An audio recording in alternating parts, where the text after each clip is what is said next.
everybody, Jason Bermas here. We got a real treat for you today. We've got part one of the Independent Media Alliance panel on the control grid that is continuing under the Trump administration. Now, this is a long conversation. We do hope you check out the entire thing. You're not going to want to miss it. Buckle up and get ready to make sense of the madness. Welcome to another IMA panel, the Independent Media Alliance. Today we are discussing a fantastic article put out by Catherine Austin Fitts in regard to the coming digital control grid. Now, we've all been doing a lot of work in a lot of different ways, discussing sort of the building, the Great Reset, essentially. Every single data point around that conversation that seems to have continued under the U.S. government of today. And so we wanted to discuss today the different points of where that's been building, what we can see, and talk about the possible solutions around each one. So thank you all for being here today. We want to kick this off with Catherine Austin Fitts telling us about her article, and then we can go through the points. So go ahead, Catherine. Nope, you're muted, Catherine. Still muted, Catherine. Yep. Okay. Here we go. Thank you, Ryan, and thank you for pulling us all together and gathering us this way. I recently published an article called, let me just get back to it. You threw me off there. Oh, I'm sorry. Wait a minute. The fast approaching digital control grid, a checklist of Trump administration actions to date. When Trump, right after he was inaugurated, he did a press conference with several big tech billionaires and announced initiatives, the Stargate initiative, to put together data centers all across the country and combine it with mRNA injections. And it was clearly a major step forward in building an AI engineered control grid. And he announced energy policies that would support it.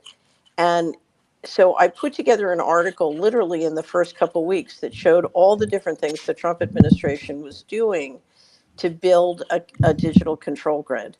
And what I discovered with that article was that many people, they see the individual pieces, but they don't see how they come together in a control grid, which completely overruns the US Constitution and changes our fundamental governance structure, including moving control of fiscal policy and taxation to the central banks. And so ever since that article, I've been tracking and just amazed both at all the things they're doing to build the digital control grid, but also all the things they're not doing. If you were serious about reverting the corruption in the last 4 or 5 administrations, they're not doing any of those things. So, or I should say, they're not doing very many of those things. They've done a few things that, in my opinion, create great headlines, but they're minor.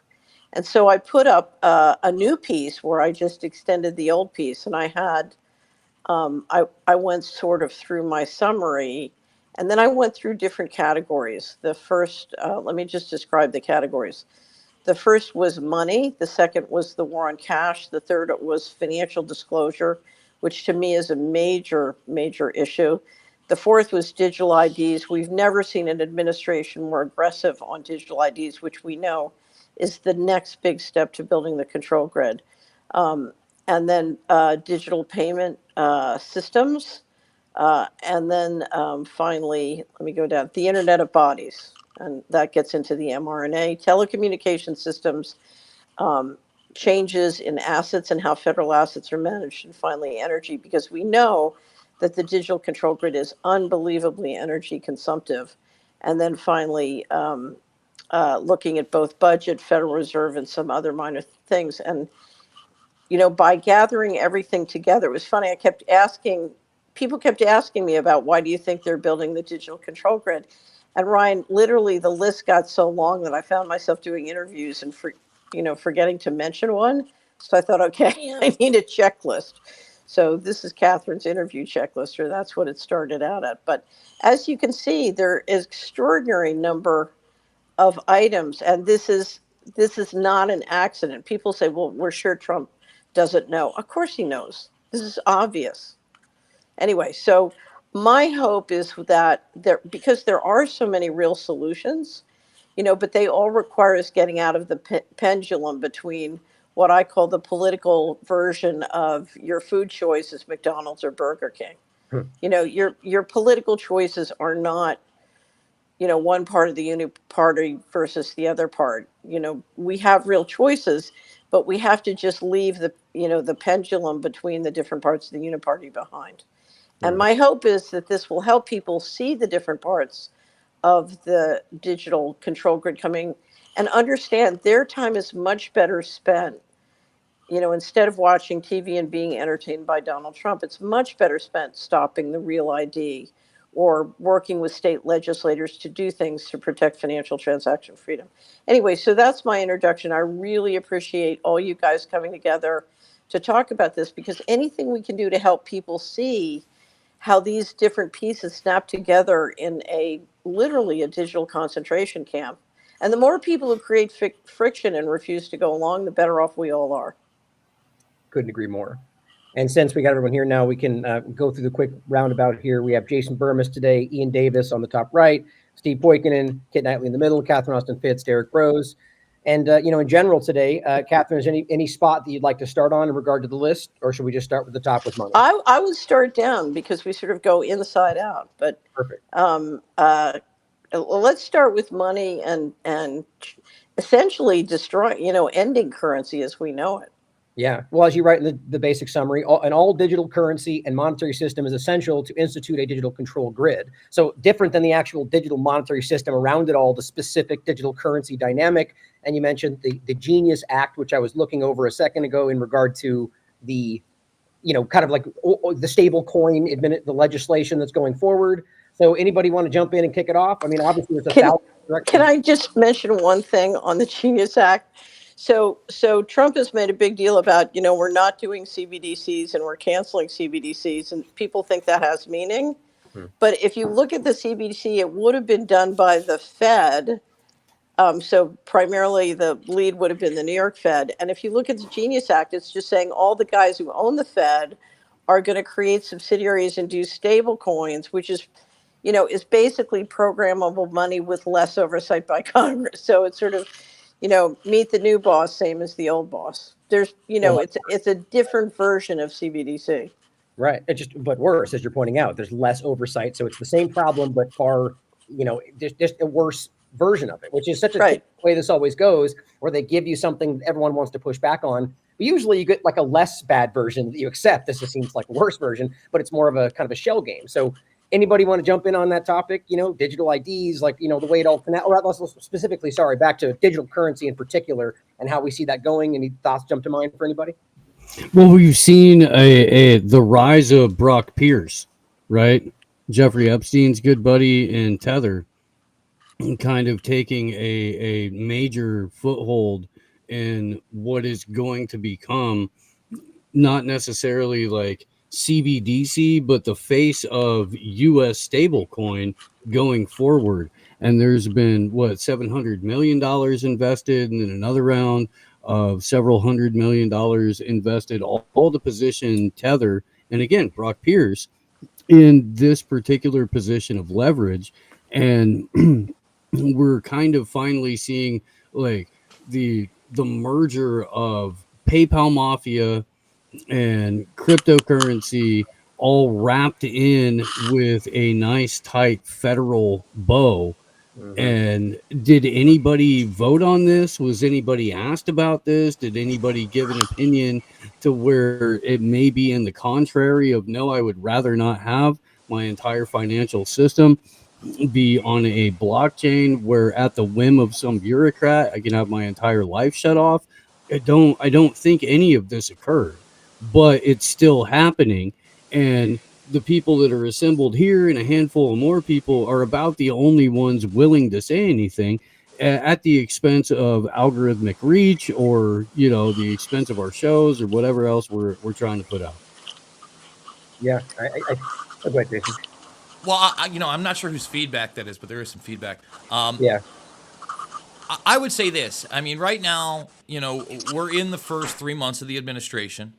I think it's pretty obvious, or it should be to most people, that inflation is going nowhere. And I really don't know how it could really go anywhere after they printed all that money up during the COVID 1984 nightmare. I think that the talking points of going into Fort Knox and the New York Federal Reserve are great. I don't think they're ever going to come to fruition. I also believe that most of us kind of saw the headbutting of Powell and Trump in these rates, and all the while, what's happening right now? Gold is exploding as a hard asset. Silver is doing very well, and Bitcoin is back on the rise. And I would imagine with the right economic turmoil and headline, we could see Bitcoin actually not go to 1 million. You know, those people are always going high, but maybe reach a high of 120, 125,000. What does that mean for the next, market in crypto? I think you see Ethereum and all these meme coins explode.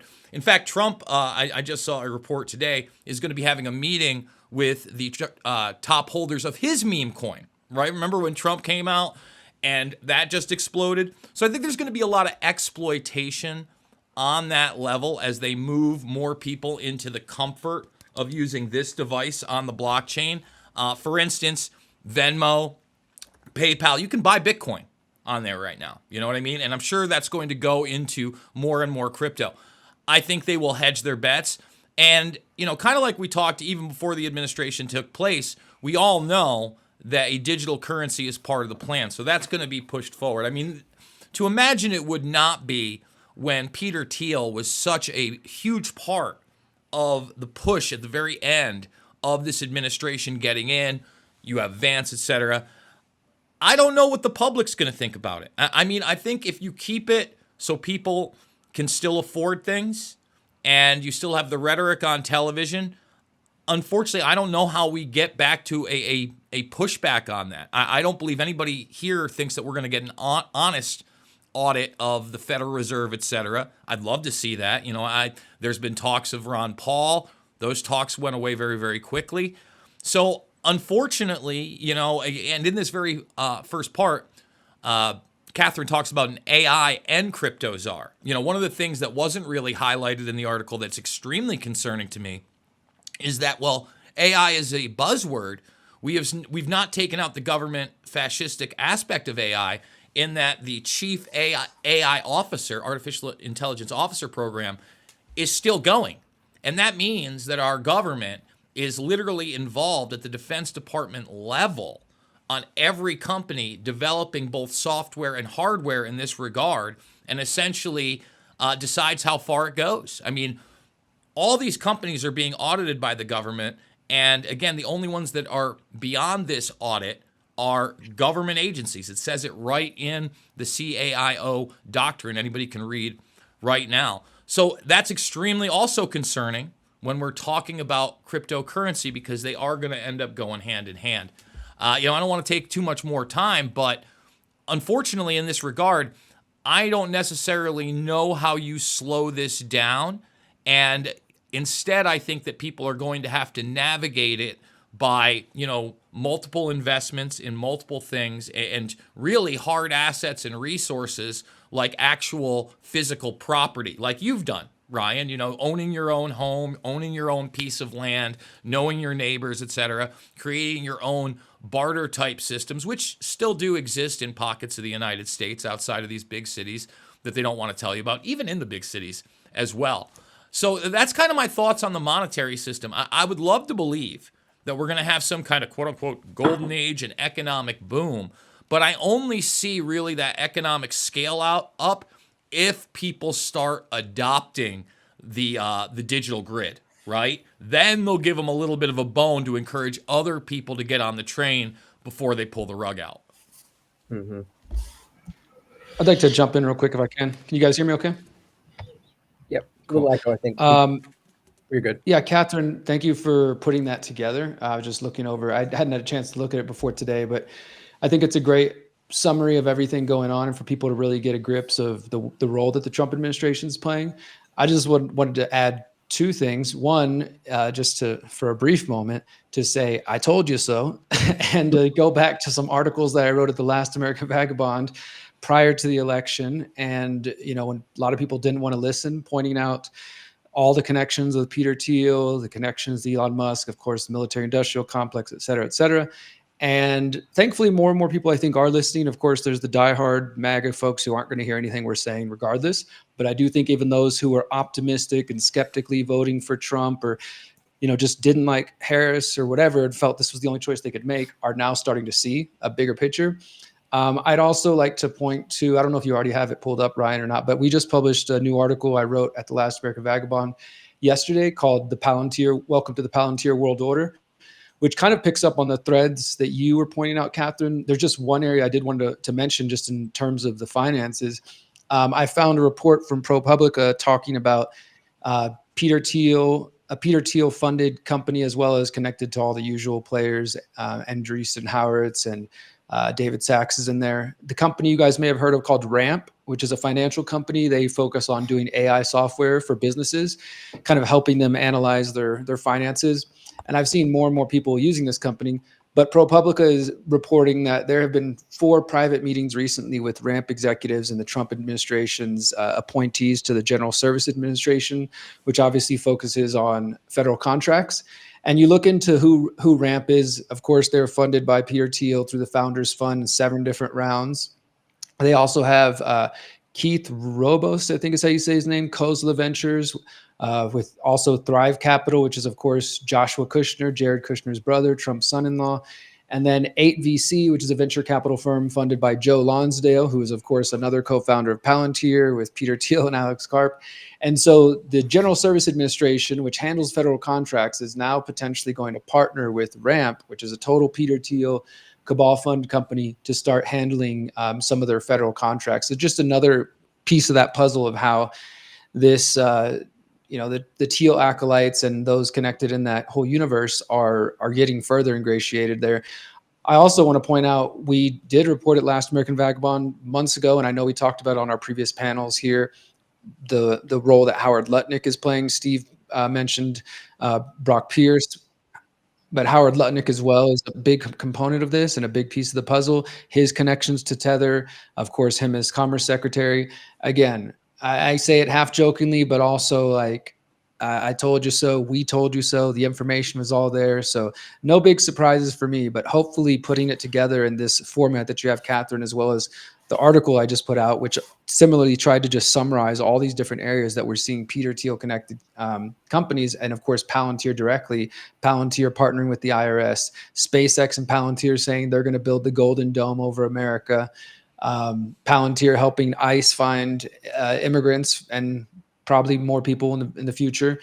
And then, as I mentioned, the payment platform, also Peter Thiel is getting involved with nuclear energy through a company called General Matter, which is starting to partner with the Department of Energy.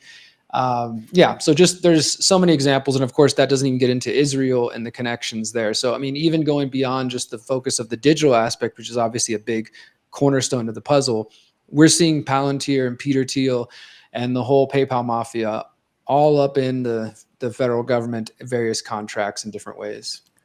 Most definitely. And I think there's a surveillance point where I'm going to definitely bring a lot of that in regard to Palantir in particular. It's a total information awareness, like obvious kind of development, but and excellent points in general.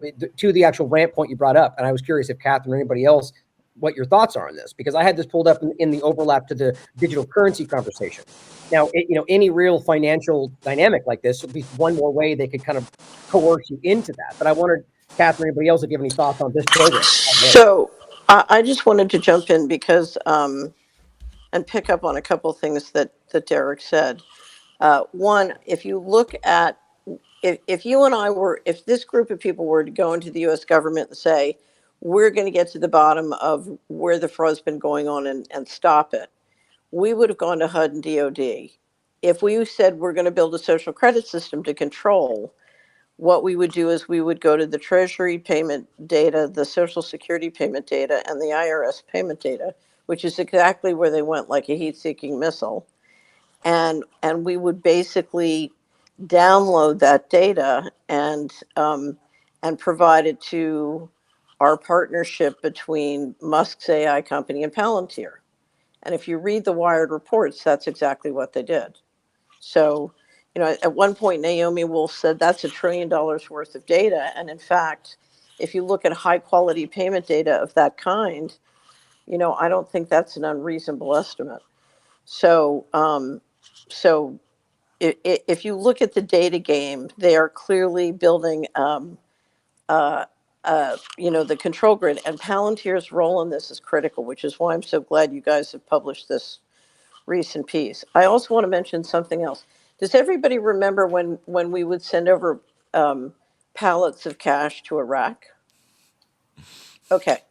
Stable coins working through mobile payment systems are the new pallets of cash that are going to go global. So this is just like one company used to tender for the stock of another company in the market. The US is planning using stable coins, which of course bring more money into the dollar and the dollar market share. They're literally through the mobile payment systems going to try and tender for as many citizens worldwide as they can get into the system. And if you look at some of the planning, not only do they plan to send out the stable coins, but they're planning on issuing, it looks to me like massive amounts of credit. So literally everybody around the world can borrow money in stable coins, and then they get you on the stablecoin platform. So it's going to be, and they think they can get billions of people moved into the dollar channel through stablecoins. And if you look at their sort of vision of where the dollar system is going to go, it's absolutely critical. So this is a completely global game. The other thing I wanted to mention is right now, inflation was caused by the massive injection by the Fed during the going direct reset. But the thing that is pushing inflation now and is going to continue to push it is deglobalization. Deglobalization is very inflating of the real cost of goods sold, but it's happening on the real side, real asset side of the balance sheet. And I think part of what they're hoping to do is match it with this unbelievable flood of stable coins and credit that they're working on, which is I mean, if you think we're in a ridiculous debt bubble now, wait do you see this? This is going to be something else. I want to just jump in real quick on Thiel, just quick, because you mentioned the nuclear aspect of the investments. We also have to remember that Thiel was essential in the rise of Facebook. Obviously Palantir is concerning. You mentioned Alex Karp. Bilderberg's coming up literally, I think, within the month over in Switzerland. I'm going to be keeping my eye on that. But one of the things that has been downplayed is the fact that we've had Meta now announce that they're building a data center in Kentucky, almost the size of Lower Manhattan. And they'll have all the energy in the world, again, to run these AI data centers. Well, it's Meta, it's Google, etc., that have now invested in these mini nuclear plants that they are going to have supposedly on site. So they plan on powering these things with mini plants around these areas. So remember what I just said. These centers are the size. Go watch the map overlay of Lower Manhattan, how big this will be. Think about that for a moment. That type of technology is now going to be fast-tracked, not for you and I, not for cheaper power, but for AI-driven authoritarianism. I mean, that's a legit point that no one seems to be talking about. And again, Thiel was essential in the come up of Zuckerberg, Facebook, Meta, everything. And just one more point on social media. We had that executive order, and I was very skeptical of it in the beginning. I think we did a forum on it, where we're going to stop the censorship of social media. Where's that? That's not real. Even yesterday, I posted, I've got dead kids in my feed every day. I don't know if you guys saw it, but twin girls, 4 years old in Gaza, dead. I reposted it. I said, hey, when am I going to stop seeing dead kids in my feed? I had people, and now they weren't in the United States of America, but they're not allowed to even watch that video in Europe and places in South America. They comply, and that's X, that supposed free speech platform with his Muskernuts friend. So I'll stop my little tirade, and I will allow somebody else to comment. Good. Yeah, going back to what Catherine was saying there about the global nature of this, and obviously we're talking about the impact of people like Thiel and Musk and Andreessen and people like that in American politics, and their impact and leverage in the Trump administration. But if you go back to, I think it was 2009, Teal wrote an article where he spoke about his ambitions to create, and this is a direct quote, a new world currency. Well, if you It was consider, 2010, and we just played the full text of it on the show yesterday. yeah. So the notion of creating a new world currency with using dollar-backed stable coins, I think that if you can look at a plan, I think that was at least being thought about in 2019 in terms of making it a practical plan, and it's something that I always refer to as a speech that Mark Carney gave at the G7 symposium in Jackson Hole in 2019, where he spoke about this notion of what he called a synthetic hegemonic currency. Now, shortly following that speech, that's when Facebook, which obviously Teal was, instrumental in, and I think Zuckerberg, when Teal left the board of Facebook, of Meta, but when it had become Meta, I think he was quoted as saying that he considered Teal to be a mentor in business, in industry, and in life. So Zuckerberg was obviously impressed with Teal. And this notion of this synthetic hegemonic currency, Carney said that there were options on the table. So, things like central bank digital currency, but also in particular, a stable coin started by Facebook called Libra, which then became Diem. And that stable coin, funnily enough, Facebook itself in an SEC filing, I keep saying Facebook, but I can't remember quite when they became Meta, but in an SEC filing, they openly stated in that filing that they didn't think that the Libra project would work because they realized that the regulation wasn't in place to allow it to work. So also, when you think about that people like Teal that have got they're very close to people that are obsessed with this notion of something called accelerationism, which is wrapped up in this notion of something called the dark enlightenment and all this. They believe in creative destruction of markets. They think this is an important tool to be deployed. Well, if you look at Libra, that looks like an aggressive attack on the monetary system in terms, if you consider the monetary system to be a market, that was an aggressive attack on that, and certainly on the traditional role of the central banks in terms of them being able to issue money. That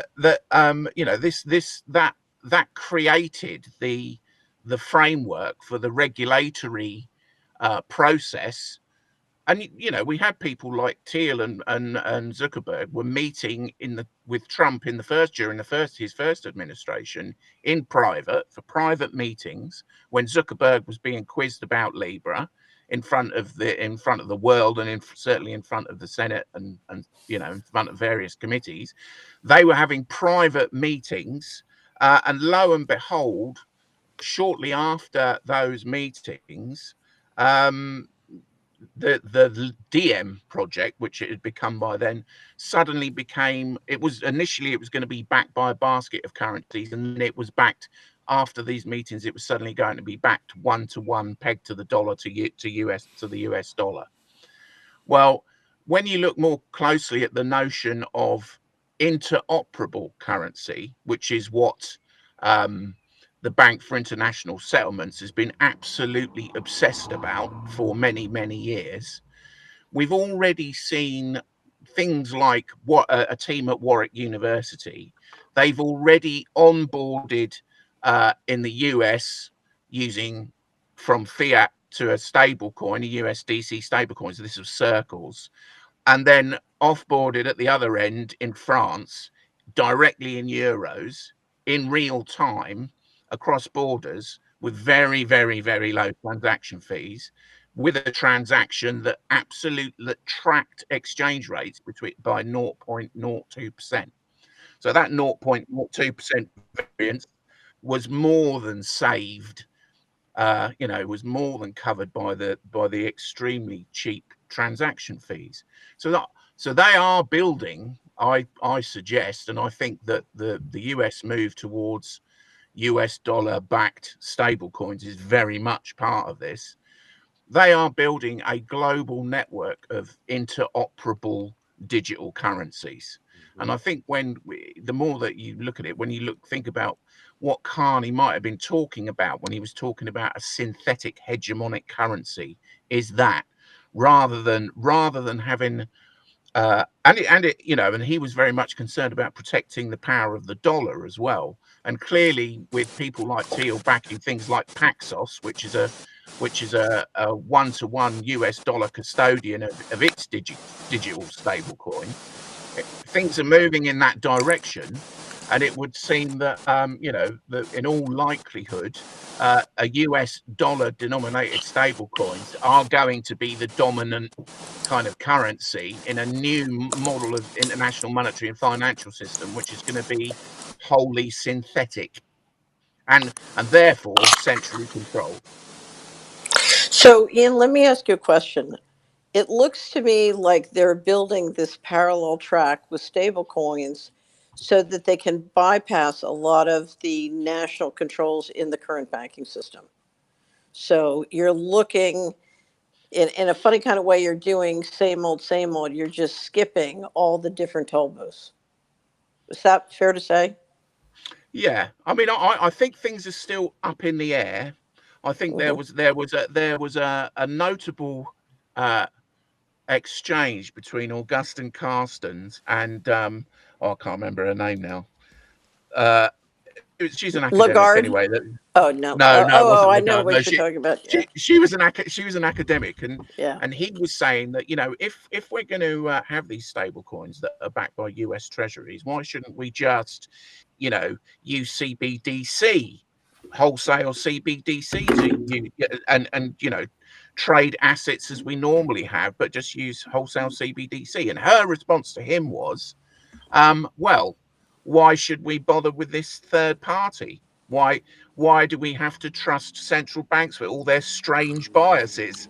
Why So why can't we trust Paxos? no, so Uh, I'll tell you why. Right now, under the law, the Fed's problem is it cannot do CBDC without authorizing legislation, and it still is under the rubric of Congress. And it's one of the reasons they're trying to get a constitutional convention. It's one of the reasons they've been trying to wiggle out. But right now, the Fed has too many disclosure obligations, and Congress still has jurisdiction. And that is a real sticking point if you have to go get legislation and admit what you're really going to do. And stablecoin is a way to do the same thing because it's the owners of the New York Fed who are going to control all the stablecoins. And there's one layer removed between congressional oversight, and you can have a lot more secrecy and wiggle out of Congress. That's why. Yeah, no, definitely. I mean, if you think about the implications of what Trump was talking about in terms of freedom cities, so this notion of these deregulated, anything goes, um, sort of free for all development zones where the multinational corporations can research and develop to their heart's content, then companies like Tether will be able to do whatever they want with regard to the development of their stable coins within those freedom zones, literally beyond the jurisdiction. Well, it seems like from what they've suggested, beyond the jurisdiction of the federal government, if they establish these quote unquote freedom cities. The question, So they are trying to create a privatized, a totally privatized international monetary and financial system. I think. I think you're right. And the Yeah. question is whether these development zones, whether Prospera dynamics or not, are actually just another part of that same agenda, and they're just being, presented that way. Like in Prospera, using Starlink with the same, Teal funded. I think it's kind of like trial balloons for the same problem, and it's they're using cryptocurrency. It's all kind of the same thing. But I think you're right. The way you can see this developing is clearly from a globalist perspective. I want to point out that from Facebook and Libra, like imagine if that was Iran that did that, where they just allowed this to go. It's clearly being allowed. And what I think is interesting to what Catherine was bringing up in her article, the Genius Act itself, as I think you were kind of alluding to, clearly highlights that only the federal entities are the ones that are allowed to now do this. And they're just kind of taking control of the dynamic within it all. And I think that in coupling that with the real ID, national identification, it's just, I don't know why people can't see how this is developing, whether or not they want to admit that this is their plan. It is the same agenda, which is kind of like the larger thing we're talking about today. I don't know if Kit, you wanted to have any comments on this before. I did. I just was going to say that if you look at the history of the central bank digital currency issue, like it explodes in 2020, and I think it was quite interesting. We got to the point in like late 2021, early 2022, where basically something like 150 of the 194 global nations are all developing their own. And the stick in the mud on this issue was, weirdly enough, usually the United States. All these countries were publishing reports saying digital currency is going to be great. And Congress would publish reports saying, yeah, but it might not be so great. And I think there's lots of issues that go into that. I think some of it was a fear from like the empire head nation that it would undercut their legislative power. And some of it is the odd position that America is in, like economics wise, where they use a lot more cash than a lot of Western countries do. And so you have this sort of transition rebranding, as Catherine said right at the beginning. Basically, they're going to do a central bank digital currency. They're going to call it something else. And as Ian pointed out with the interoperable issue, they're going to do a global currency, only it will be called 150 different things. It's very much a question of linguistics and branding more than anything else. Yes. Well, let me also just really jump in. I think also technology. And what do I mean by that? If these people had their way, and Catherine talks about the Internet of Bodies pretty extensively in the article, they would love the Sam Altman WorldCoin brand, where in order to actually transact on this thing, you give up your biometrics out of the gates. So while you're right, I do believe it's going to be, 150 different things. I think that they're going to integrate different types of technologies, and just like you see with the consolidation of everything, they will weed out the ones that are less efficient and less surveillance, and then ultimately try to get even beyond what Altman is doing with WorldCoin. Yeah, and usually by some rationalization, by demonstrating why the ones that don't spy on you are not working as well, the efficiency dynamic, and justify it in that way. And there's also the question of how you get people to go along with it as well, because I know just from if we have something called the digital pound in this country, we don't yet, but we will. And if we have it, and you have to give up your fingerprints or your thumbprints or your retina scans or whatever to use it, people will be much more likely to give that up for a digital pound, which is an extension of something they know, than for the global world coin, which is a brand new thing they don't. Right. So you sort of have to use that language to get people on board. This is a digital dollar. It's like the old dollar, and you need your fingerprints. Mm-hmm. Yeah, it's the same with they've got this notion of what they call vendor agnostic. So with digital ID products, the United Nations, certainly in the World Bank, like to use this term vendor agnostic products.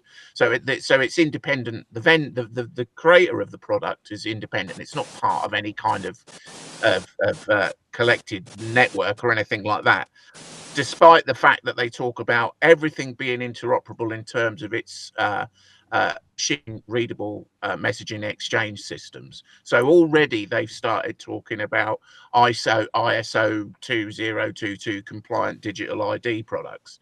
So even though they're all produced by different people, and then they look different, they say, somebody might be using real ID, somebody might be using a European driving license or whatever. They're all made by different companies, IDEMIA or whoever, but they all have an exchangeable machine readable data, so that can be exchanged. And the World Bank have already toyed with this ID4D idea of having a universal ledger for all digital ID, which would just simply gather up this data from all digital ID products. Well, with regard to stable coins, there are already stable coins that have been issued and I was struggling to remember the names of them, which are using the same kind of what we might call vendor agnostic technology, i.e. that they're all built on platforms and on blockchains, which have but to an agreed standard and I think SWIFT have already spoken about, the stable coins that could adopt this interchangeable or Since interoperable. 2023, yeah. Yeah, so it's another ISO or standard for machine readable digital interchange, information, and there are stable coins that are already compliant with that. So this notion of a kind of global network of vendor agnostic digital currency products all working together, and if the Bank for International Settlements gets its way, interchangeable across borders instantaneously, you start moving to a situation where, I've questioned whether even what the value of things like a reserve currency would be in such a system, because The if you can, reserve currency is based on what's already been stolen, Ian. yeah, Like I mean, you know that. You know that. It's based off of what's already been thieved. And then going forward, anything that's described as a stable coin just means regime approved. It doesn't mean that there's any actual stability to it. It just means that, the overarching economic sphere that's been in control for the last, many centuries is still in control. That's all a stable coin means. Yeah, Catherine, I know you wanted to chime in. Go Oh, ahead, I my just love. wanted to mention one of the things you see that's very interesting. So we have lots of collections of short videos up at Solari, and I put a link in the chat to the financial transaction freedom videos. It's about 100 short videos, starting out with a famous one of Karsten's basically saying we can make the rules and enforce them centrally. But the second one is Neil Kashkari, a former Treasury official who used to be or is now president of the Minneapolis Fed. I don't know if can you play it, Ryan? It's only a minute. You're muted, Ryan. The Carson one? No, the second one. Okay, go ahead and keep talking. I'll grab it. Okay, so what you're seeing is the more and more people start realizing how this stuff really works, you're finding all sorts of people with very successful careers or wealthy in America saying, wait a minute, if we don't have our fundamental freedoms, they can take all our assets.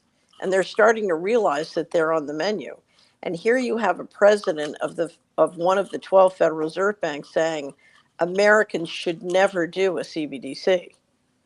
And for the reasons, the same reasons I'm sure he would know why they should never do, interoperable and programmable stable coins. Anyway, if you want to play it, Ryan, it's just a minute and it's very impactful. Yeah, I just noticed in the chat, Derek, did you want to comment before? If you have to get out of here? I can wait till after Catherine. Okay, let's play this first.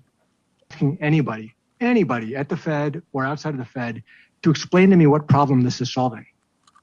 I can send anybody in this room $5 with Venmo right now. Right? No, seriously. So what is it that a CBDC could do that Venmo can't do? Is that it? No, that's not it. Is there any reason it stopped?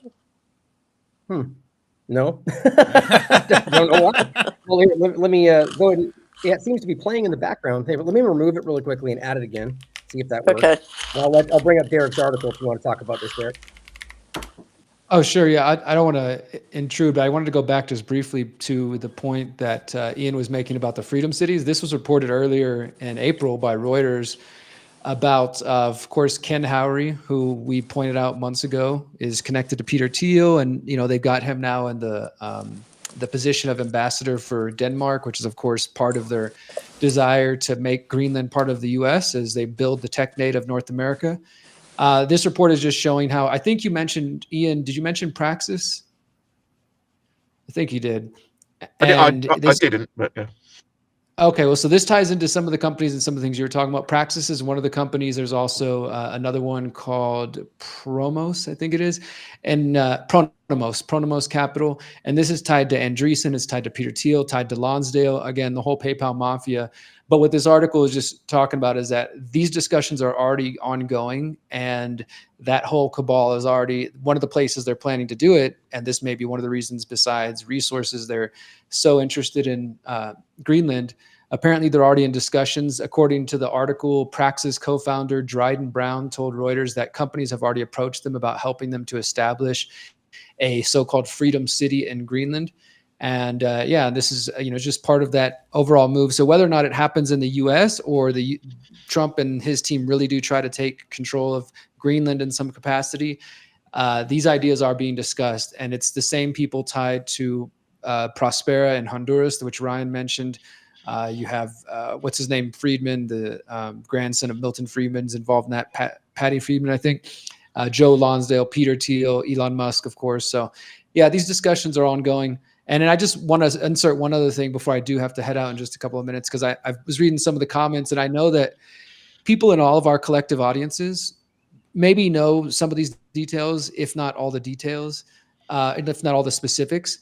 And they're, I think, counting on us in some ways, maybe unnecessarily, to also think of solutions. What are we actually going to do about this? Because we're describing a world that each of us know there is no existing within it and still maintaining freedom and privacy, that there has to be alternatives. This is what I've tried to focus on quite a bit.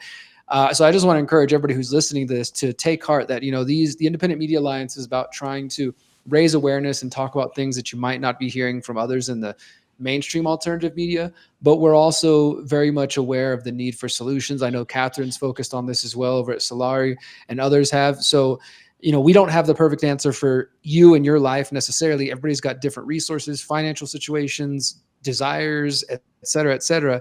But absolutely, we need to resist these systems as much as possible, whether that's at the airport, whether that's Real ID stuff, whether that's just checking out at an Amazon store at the airport that they want you to use, check touch-free everything. You just have to resist these things in all the ways you can, big and small, including using cash, including rejecting the systems that they're trying to put before us. And I do think local community is super key on that, because I don't know if any of us can do it in isolation. It's going to take us coming together. I don't think there's very much hope of any sort of political solution to prevent what we can see is on the horizon.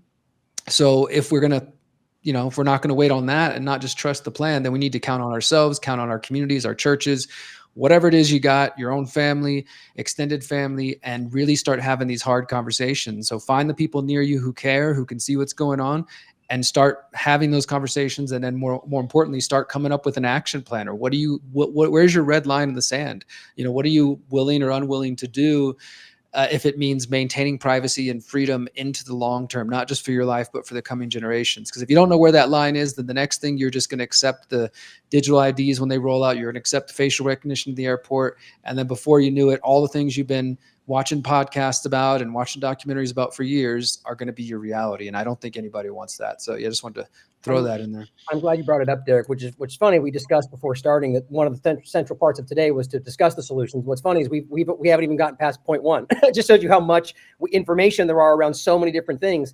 And so we can just use that as a segue. I'll play the rest of that clip. Hopefully that plays for you, Catherine. And then we can talk about the potential solution. Idea Okay.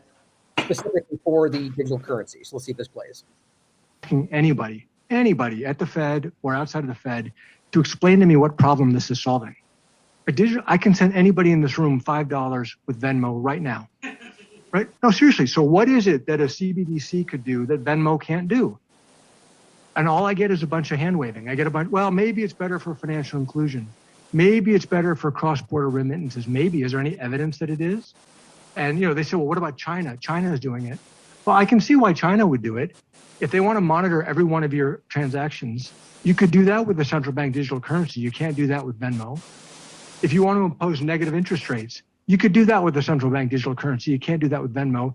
And if you want to directly tax customer accounts, you could do that with the central bank digital currency. You can't do that with Venmo. So I get why China would be interested.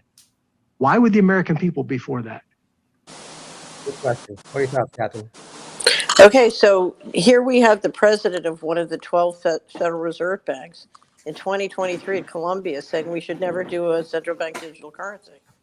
So I think one of the reasons the Fed has been slow walking this, number one is they have to get legislation, and they can't get legislation without telling the truth about what they're really up to and having a debate that they wouldn't win before the election. But the other thing is you have many, many people throughout the institutions of the United States who don't They don't want their grandchildren to be slaves. So I think, the more knowledgeable people get about what's really going on, the more you're gonna see real friction in the system, and that's positive. So I agree. I'd love to jump to just solutions and to the very end of the article to kind of piggyback on what Derek was talking about on kind of it's going to take more than one person and many people coming together. And then Catherine in the chat talked about states being able to change things. So here I am in Iowa, and one of the things that just visually and verbally bothers me that I actually share with my nieces, they see me physically get angry, is when I see the spraying in the skies, right? I don't include them in much, but when I see that, boy, that makes me angry. As you know, I put out a film in 2013 called Shade the Motion Picture, going over the bioengineering, the geoengineering, Bill Gates, all this stuff. And here we are. So the reason I bring it up with solutions is kind of a frustration point as well, but people coming together.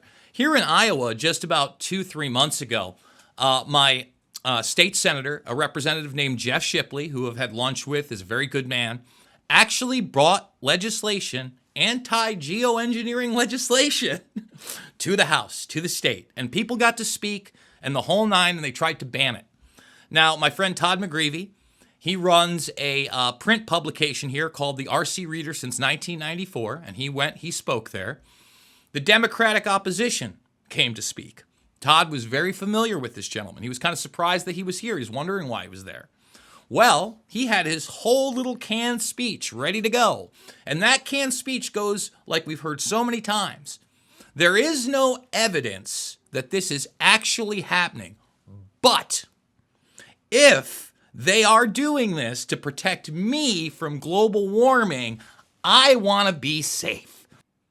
And folks, that was just part one of this IMA, Independent Media Alliance discussion. Make sure you check out part two. As always, it's not about left or right. It is always about right and wrong. I love you guys, and we will see you on the flip side.